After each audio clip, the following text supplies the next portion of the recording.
하나님의 말씀은 에베소서 4장 14절 말씀을 봅니다. 에베소서 4장 14절입니다. 이는 우리가 이제부터 어린아이가 되지 아니하여 사람의 괴술과 간사한 유혹에 빠져 모든 교훈의 풍조에 밀려 요동치 않게 하려 함이라.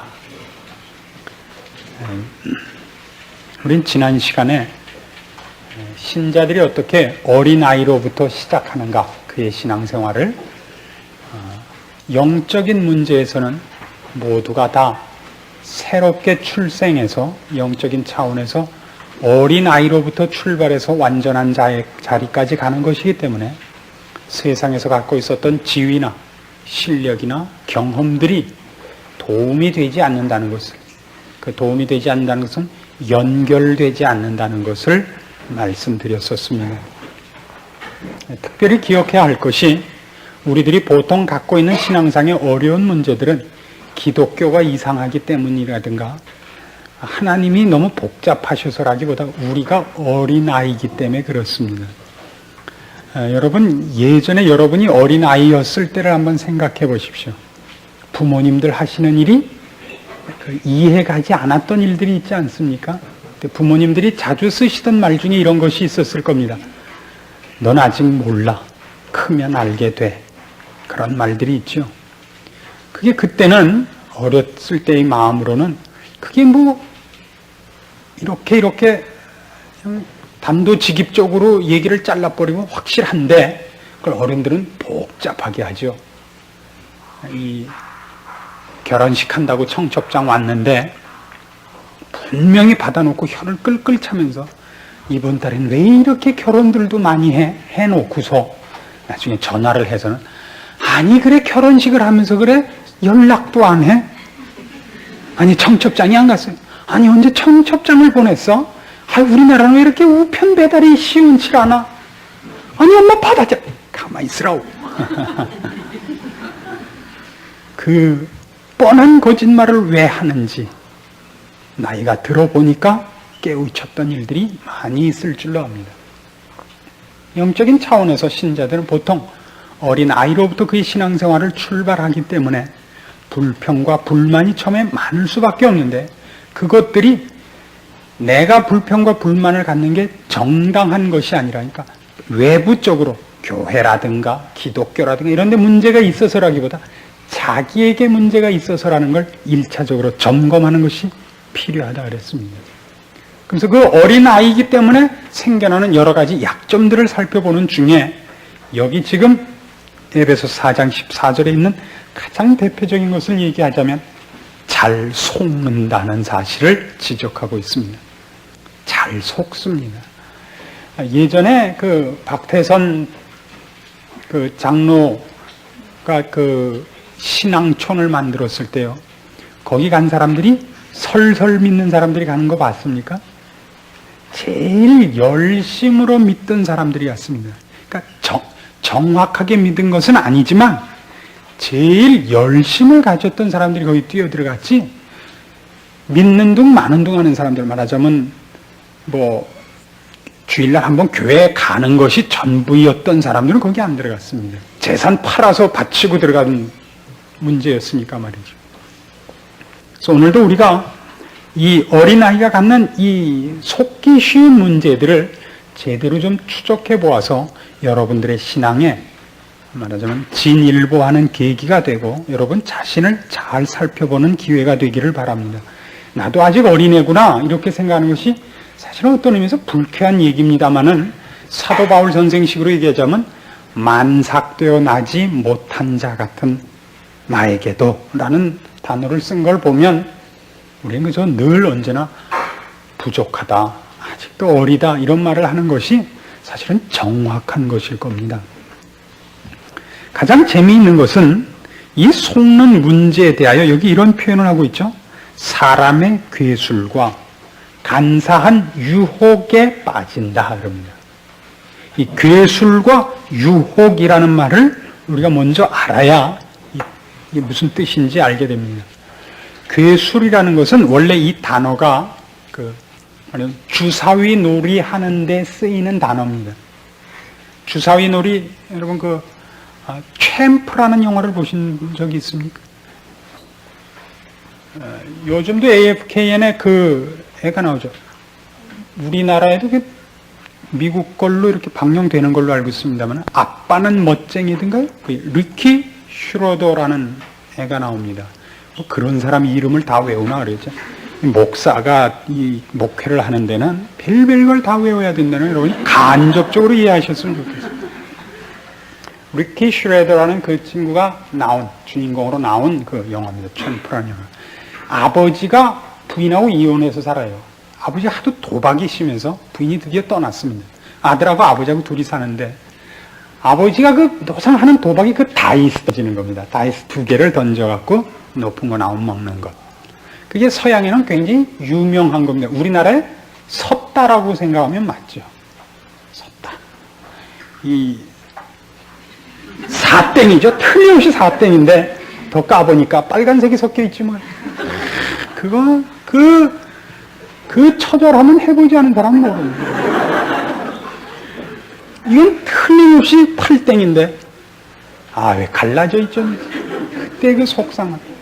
하나님께 빨리 기도하면 그게 이렇게 고쳐지지 않을까 하는 생각을 안 해본 신자는 없을 겁니다. 그 주사위 놀이입니다. 우리나라에 소개된 아가씨와 건달들이라는 연극에도 그 주사위 놀이가 나오죠. 그 주사위 놀이입니다. 이 괴술이라 그러는 겁니다. 이게 주사위 놀이에 쓰는 단어인데 왜 이 단어를 여기 썼냐면, 거기는 속일 수 있는 요소가 있다는 뜻 때문에 이 단어가 도입되고 있습니다. 이 화투장 갖고 노는 사람들은 화투장이 붙어 다니죠. 저도 한번 그렇게 몹시 잘하는 사람을 한번 만나본 적이 있는데, 당할 재주가 없더군요. 자기가 주고 싶은 대로 다 주니까. 도리 직구 땡을 하면 5장을 다 만들어줄 수 있고, 그냥 섰더라면 2장을 다 만들어주고, 고시도를 하면 광세이게 늘 들고 있고, 그러죠. 근데 이 사람들이 자기가 그걸 갖지 않고 꼭 짜고 할 옆 사람한테 해줍니다. 지가 하지 않고. 당하질 못한다 그럽니다. 근데 여기는 이런 것이 있어요. 이 괴술이라는 말에 여러분 잘 생각해야 되는 것은, 어떤 사람이 이런 제안을 했다고 생각해 보십시다. 어떤 게임을 해서 돈 내기를 하다가 그 게임이 이제 밤새도록 해봐도, 해보신 분은 아시겠지만 승부가 그렇게 확 안 나죠. 그럼 마지막에 가서는 꼭 어때요? 화투장 뒤집기 같은 걸로 갑니다. 그렇죠? 뒤집어서 그냥 뭐 이렇게 쪼르고 그러지 말고 10만 원씩 탁 놓고 자 하나 치고 그 위에 게 먹기. 근데 나중에 귀찮으면 그냥 100만 원 쌓아놓고 가위바위보 이렇게 그냥 이렇게 끝판을 냅니다. 나중에 이게 무슨 뜻이 있냐면, 지금 갖다 건 것을 승부를 내는 방법, 주사위라든가 화투라든가 하는 가위바위보라는 거는 이걸 갖다 걸기에는 부족한 방법이라는 걸 아셔야 됩니다. 가위바위보로 참외 사 먹기는 가능합니다. 가위바위보로 아파트 따먹기는 곤란한 겁니다. 가위바위보, 동전 던지기, 섰다, 이런 걸로 그 정도 갖고 걸 수 있는 액수가 아니라 어떤 한계가 있습니다. 왜냐하면 화투장이라든가 주사위라는 것은 그 사람의 전 실력과 인격과 모든 것이 투입되는 방법은 아닌 것들 아닙니까? 내가 노력하고 애써서 결과를 만들어내지 않는 것에다가 그렇게 해서 걸어도 부족할 큰 것을 갖다 건 것이 잘못입니다. 이게 괴술에 아주 깊은 뭐라 그럴까요? 마각이 있습니다. 신앙생활을 하다가도 여러분들이 가장 많이 괴술에 걸리는 건 뭐냐 하면, 그 엄청난 결과를 가장 간단한 것으로 얻을 수 있다는 데 넘어가게 되는 데서 늘 걸려듭니다. 우리 남편이 병든 게 낫는다든가, 기도만 하면 애가 수석 합격을 한다든가, 말도 안 되는 걸 너무 쉬운 것, 11조 하나 내시면, 감사헌금만 내시면, 이런 식으로 갖다 붙이거든 일단 의심을 하셔도 좋다 이겁니다. 하나님께서는 분명히 이렇게 약속을 하셨죠. 스스로 속이지 말라. 하나님은 만홀이 여김을 받지 아니하시나니 사람이 무엇으로 심든지 그대로 거두리라. 심고 거두는 법칙은 하나님의 제1법칙입니다. 농사도 열심히 짓는 사람이 더 수확하게 되어 있고 공부도 열심히 하는 사람이 더 잘하도록 되어 있지, 기도하고 매어 달리는 것이 그것을 낳는 방법은 아닙니다. 내가 신앙심을 갖고 있고 하나님께 매어 달리는 마음으로 가위바위보를 했다, 이렇게 갖다 붙여갖고 넘어갑니다. 그러니까 모든 감사한 괴술은 그겁니다. 이 기도원에 들어와서 일주일만 금식 기도하시면 다시는 병에 걸리지 않습니다. 이번 집회에 오셔서 이렇게만 하시면 앞으로 모든 일이 형통할 것입니다. 라고 그렇게 쉽게 더 큰 것을 약속받거든 아니라고 믿으셔도 좋은 겁니다. 주사위 놀이다, 화투 패뛰기다, 이렇게 생각하셔서 틀림이 없습니다. 이것이 괴술입니다. 그 다음에 또 하나 유혹이라는 단어가 나옵니다. 간사한 유혹. 이 유혹이라는 말은 비슷한 용어가 어떤 뜻이냐면 에베소 6장 11절에 가시면, 똑같은 단어는 아닙니다만 같은 개념으로 여기 이런 게 등장을 합니다. 에베소 6장 11절입니다. 마귀의 괴계를 능히 대적하기 위하여 하나님의 전신 갑주를 입으라. 여기서 괴계라는 것은 복병이라는 뜻입니다. 복병. 숨어서 기다리고 있는 겁니다. 옛날 월남전 때 제일 골치를 앓았던 것이 베트공들이 숨어있다 저격을 하는 거였습니다. 이 게릴라 전법. 저쪽에서 적군이 오고 아군이 가고 해갖고 전면전을 일으키는 게 아니라 마음 놓고 가고 있는데 땅 하고 하나씩 쏴 죽이는 겁니다. 게릴라 전적. 숨어서 기다리는. 그래서 이런 데 대하여 우리가 무엇을 준비를 해야 되냐면, 도둑 하나를 잡기 위해서 몇이 지켜도 집을 못 지킨다 그러죠? 몇이 지켜도, 열이 지켜도, 도둑 하나를 10사람이 지켜도 못 막는다 그럽니다. 말하자면 지금 이 괴술이나 유혹이라는 단어를 통해서 우리가 확인하는 건 뭐냐면, 신자가 신앙생활을 하는 환경과 조건이 사실 얼마나 위기 상황인가를 알고 계셔야 됩니다. 이것을 모르는 것 때문에 신자들이 신앙상의 어려움을 오해해가지고 도망가는 예를 많이 보게 됩니다.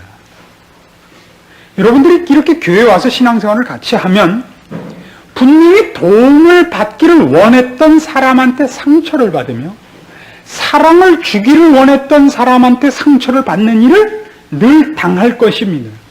그것은 그 사람이 어떻게 한 것이 아니라 우리 주위에 사탄이 괴술과 유혹으로 함정을 파놓고 공격하려고 우리를 늘 노리고 있기 때문에 잠깐만 한눈 팔면 넘어지고 빠지고 다치게 되어 있습니다. 이제 교회가 그런 것이 아닙니다. 어떤 신자가 그런 것이 아니라 우리는 이런 환경 속에 있습니다. 여러분 이런 생각을 하실 수 있습니다. 물론 하나님께서는 왜 그의 자녀들을 이런 상황 속에 내어버려 두시는가? 크게 하기 위해서입니다. 애들이 어떻게 크죠?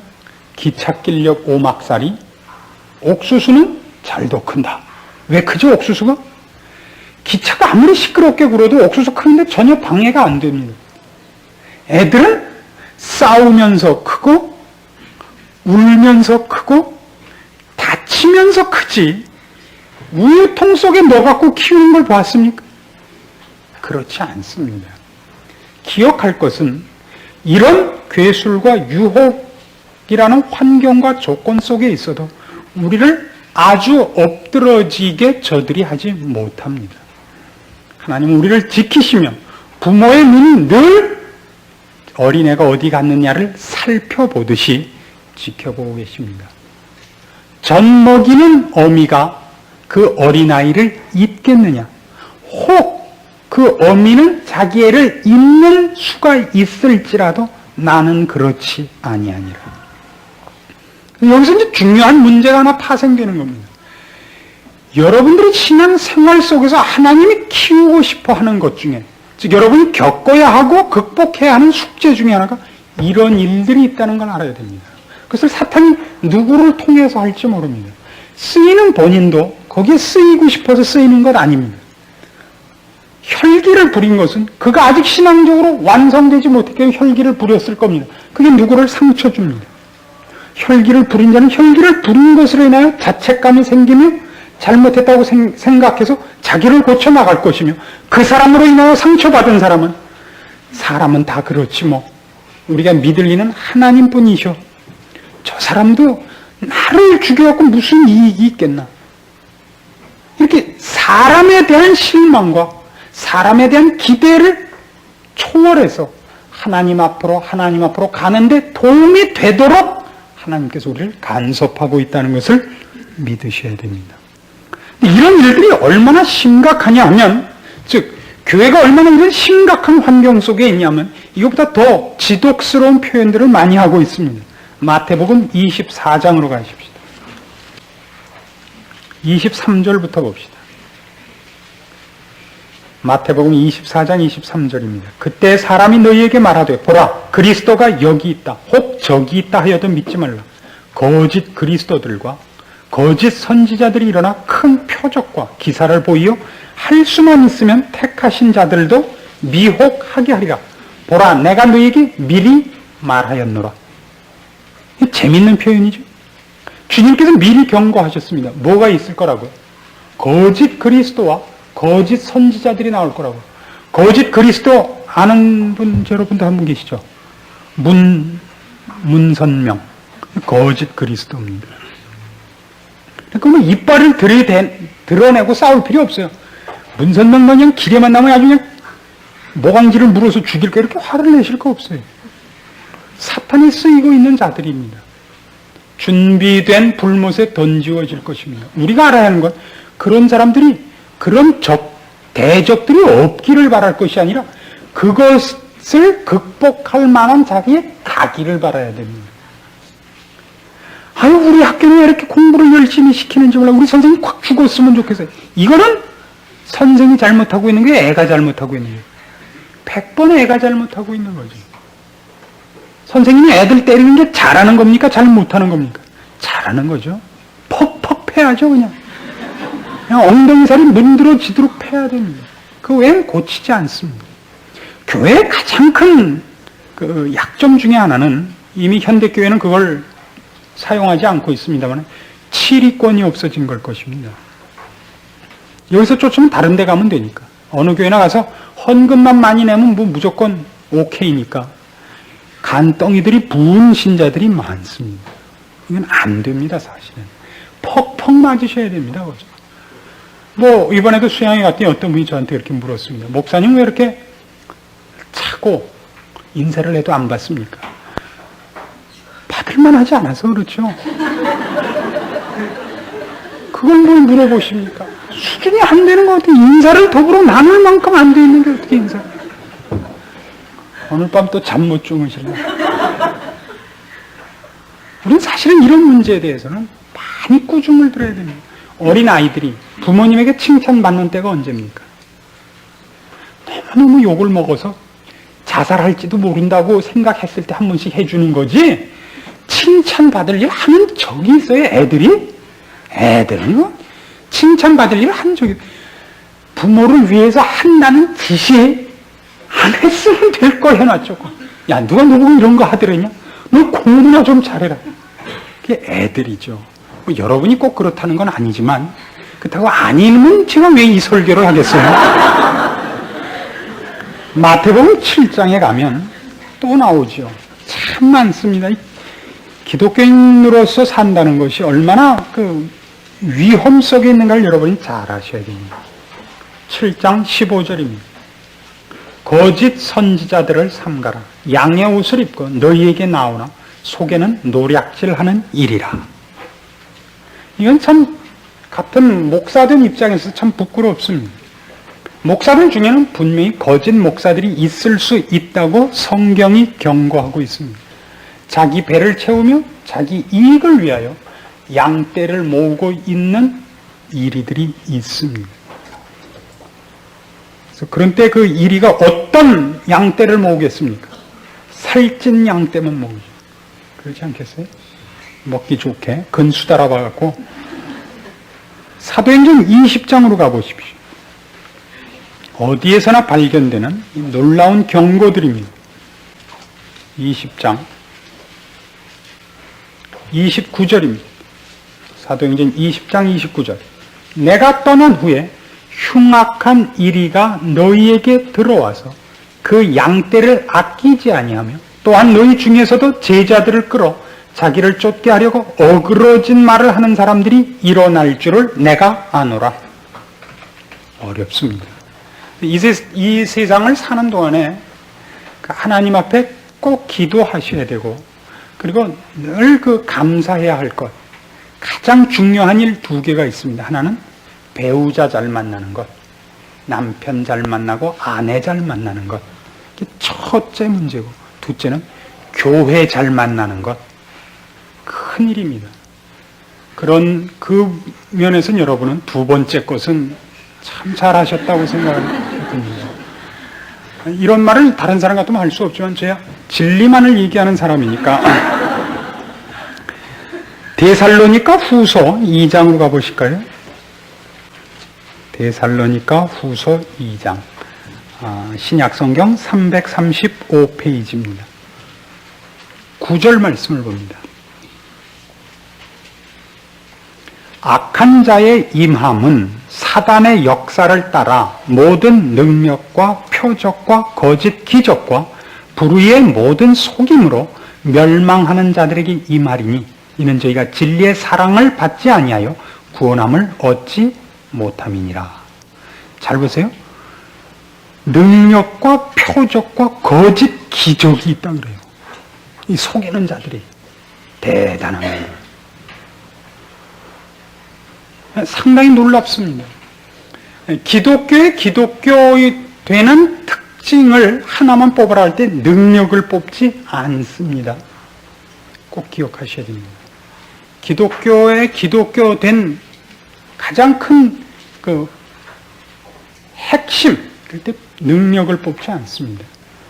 모든 우상신을 섬기는 이방 종교들도 능력이 있습니다. 참 놀랍습니다. 기독교에만 능력이 있는 것이 아니라 이런 속이는 능력이 있다고 성경이 분명히 얘기하고 있습니다. 그럼 우리가 바로 어린아이가 되었을 때 왜 이런 데 잘 말려드냐 하면 지난 시간에 말씀드린 것과 연결해 보세요. 어린아이의 가장 큰 특징 중에 하나는 호기심이죠.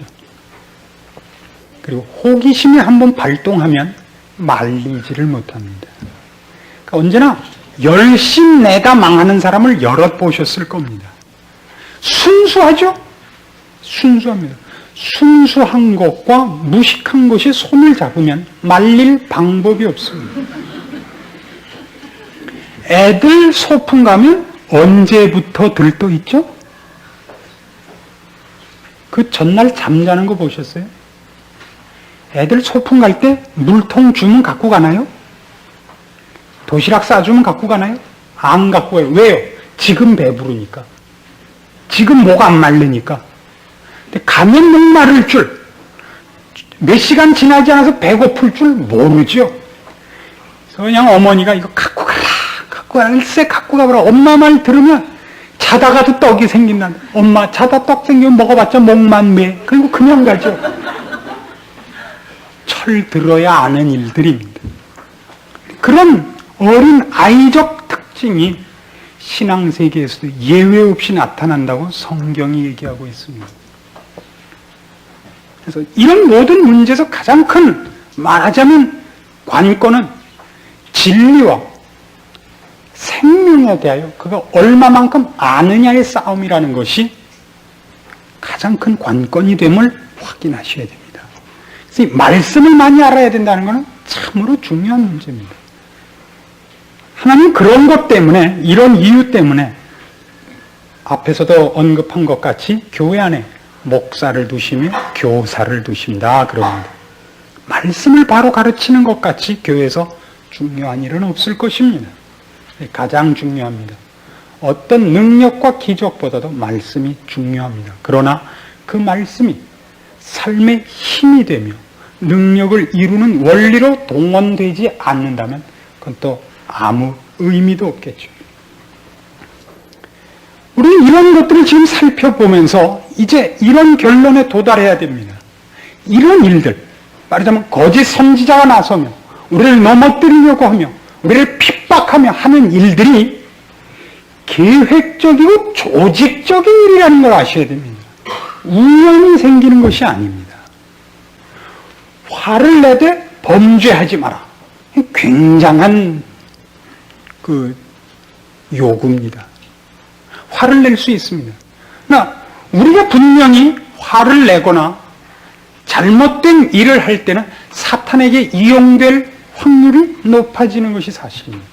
그래서 악한 것은 모양이라도 버리라고 성경이 요구를 하는 것이죠. 거기에 내가 쓰이지 않기 위하여. 내가 사탄에게 나를 팔아먹은 것이 아닌데도 불구하고 우리의 어리석은 마음이 욱했을 때 본의 아니게 사탄을 도와주는 쪽에 설 수 있습니다. 아이반호라는 유명한 그 소설티 있죠. 혹은 흑기사라고도 그럽니다만. 영국은 원래 앵글로색슨족이 토백인데 노르만족이 침입해갖고 노르만족이 자꾸만 융성해집니다. 그래서 그 아이반호의 아버지가 그걸 굉장히 싫어합니다. 노르만 민족들, 저것들이 와서 통치를 한다고 싫어하고 있습니다. 해마다 한 번씩 왕이 보는 앞에서 기사들 간에 창술 시합을 하는 것이 있습니다. 거기 노르만 민족과 앵글로색슨 민족이 공식적으로 싸울 수 있는 경기인 것입니다. 근데 앵글로색슨족에는 누구 쓸만한 사람이 없어요. 그래서 이 아이반호의 아버지 어떻게 조카쯤 되는 그 하나가 그나마 지금 유망주로 대기하고 있는데 아들인 아이반호가 있다면 최고겠는데 아이반호는 리차드 왕을 따라서 십자군 전쟁을 가버렸습니다. 근데 리차드 왕은 노르만 민족이기 때문에 십자군 전쟁이지만 쫓아간 것을 아버지가 미워해서 파문해버렸습니다. 집에서. 그래서 말은 안 꺼내지만 모두가 아이반호만 있었다면 하고 생각을 합니다. 전원 목사 설교는 안 하고 밤낮 소설 얘기 아니면 영화 얘기만 하고 여러분이 어려서 그런다는 것을 이해하셔야 됩니다. 그래서 첫날은 개인 시합을 합니다. 누구나 다 집니다. 이쪽에 최고 두목이 누구냐면 길버트죠. 길버트까지 오기 전에 다 집니다. 밑에 쫄자들한테 이미. 근데 흑기사가 하나 나타나서 길버트한테 신철 길버트도 깨고 길버트 다음에 있는 주성호 깨고 그 밑에 있는 이대원 깨고 다 깨버립니다. 굉장히 칭찬을 받죠. 그 다음 날은 일종의 혼합 결투입니다. 이쪽에서 20명, 이쪽에서 20명 나서 왕창 붙는 거예요. 그런데 그날 이 아이반의 아버지의 조카 되는 그 유망주가 첫날 개인 시합에 안 나오고 이 단체 시합에 나왔는데 적군에 가담을 했어요. 그래서 이 아이반의 아버지가 굉장한 배신감을 느낍니다. 그 사람이 왜 적군의 노르만 민족에 가담을 했냐면 지가 앵글로색슨족에서 가장 큰 유망주고 신망을 받고 있었는데 어디 이상한 놈이 나와갖고 노르만 기사들을 다 깨치는 바람에 박수를 받는 게 꼴보기 싫어서 시기심이 생기는 바람에 노르만 민족, 앵글로색슨 민족을 떠나서 개인적인 시기가 그를 민족을 배신하고 노르만 민족 편에 서게 하는 결과를 초래하게 됩니다. 바로 그것이 시험에 빠지는 겁니다. 우리는 종종 그런 시험에 자기도 모르게 빠져서 신자이면서도 사탄의 휘하에 즐겨 자신을 무기로 바칠 수 있는데 그걸 본인이 모릅니다. 뭐에 눈이 가려서? 개인적인 증오와 복수의 눈이 가리면. 이는 너무나 계획적이고 조직적이기 때문에 깨달았을 때는 발을 뺄 수 없을 때가 많습니다. 너무 얽히고 설키고 들어서. 거기서 중단하려면 완전히 바보가 되는 수밖에 없을 때가 있습니다. 그 바보가 되셔야 됩니다. 내가 언뜻 정신을 차려보니까 이미 너무 깊은 자리까지 왔는데, 이제는 사람이 남자가 칼을 뽑았으면 뭐라도 한다고요? 호박이라도 찔러야죠. 이 마음을 버리셔야 됩니다. 깨달은 순간 다시 꽂으십시오. 깨달은 순간. 그게 어렵습니다. 이 세상에서 가장 어려운 일이지만 가장 용기를 필요로 하는 것이요, 잘난 겁니다. 실수하지 않는 것이 최고입니다. 실수를 인정하고 실수를 폭발시키기 전에 중단하는 것은 참 괜찮은 겁니다. 여러분 꼭 마음에 갖고 계셔야 됩니다. 그 다음에 이것은 간교합니다. 그렇게 설명이 되어 있죠. 본문에도. 간사한 유혹이라고 그러죠. 간사한 유혹. 왜 이런 말을 쓰느냐면 그것이 매력이 있다는 뜻이죠. 이 시험이. 그래서 해보고 싶다니까요. 하와가 선악과를 보니까 어떻더라고요? 먹음직도 하고 보암직도 하더라고요.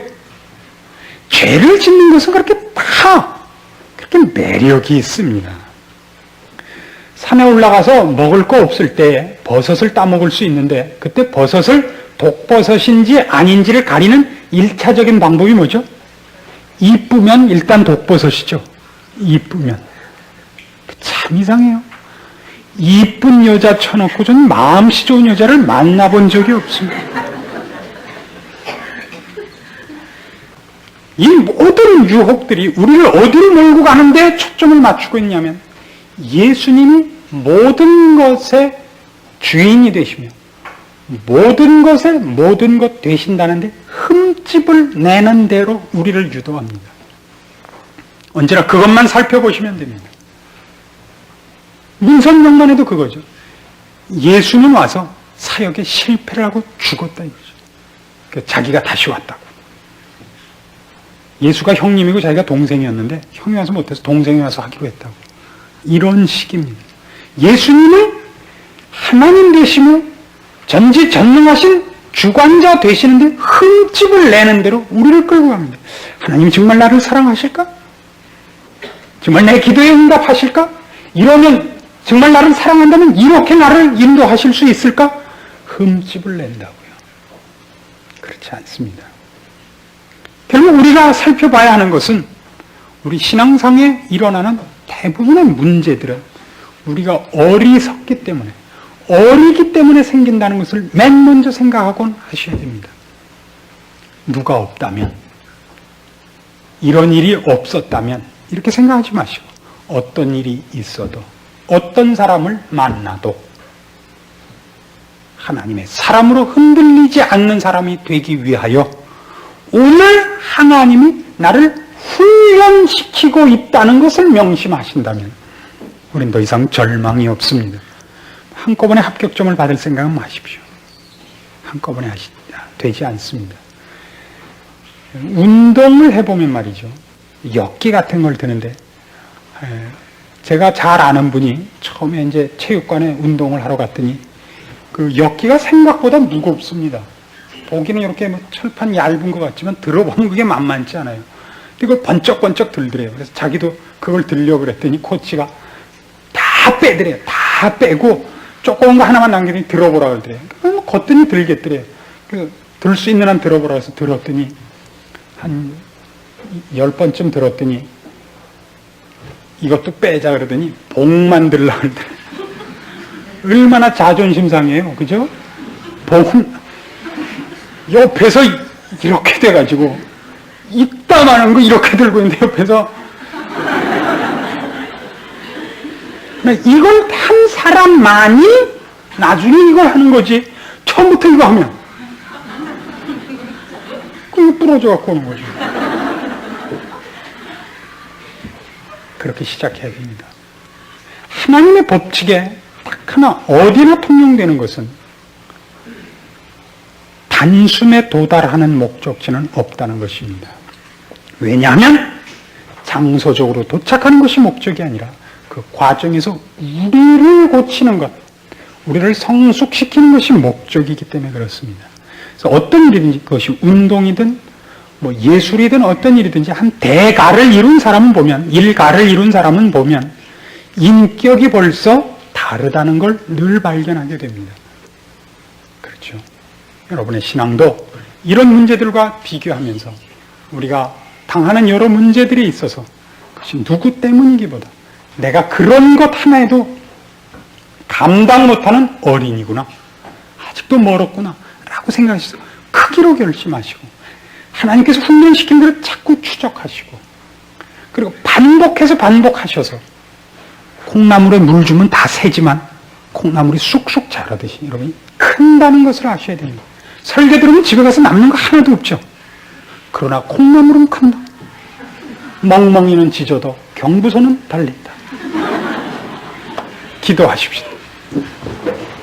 하나님 아버지의 은혜를 감사합니다. 우리를 사랑하시며 지금도 간섭하시며 우리의 발걸음을 하나님께서 지정하시고 친히 인도하시는 것을 믿습니다. 아직도 우리는 어리고 약하며 참으로 미련하지만 이 길을 다 통과한 후에 참으로 아름다운 자리에 설 것과 하나님 앞에 기쁜 찬송 올릴 것을 믿습니다. 부디 우리 마음에 믿음과 인내와 용기와 주를 사랑하는 마음을 늘 풍족해 하사 이 걷는 신앙의 길, 훈련의 길 주님 앞에서 보람되게 풍성하게 자랑하면서 걷도록 우리의 마음을 힘있게 주 앞에 붙잡아 주시옵소서. 예수님의 이름으로 기도합니다. 아멘.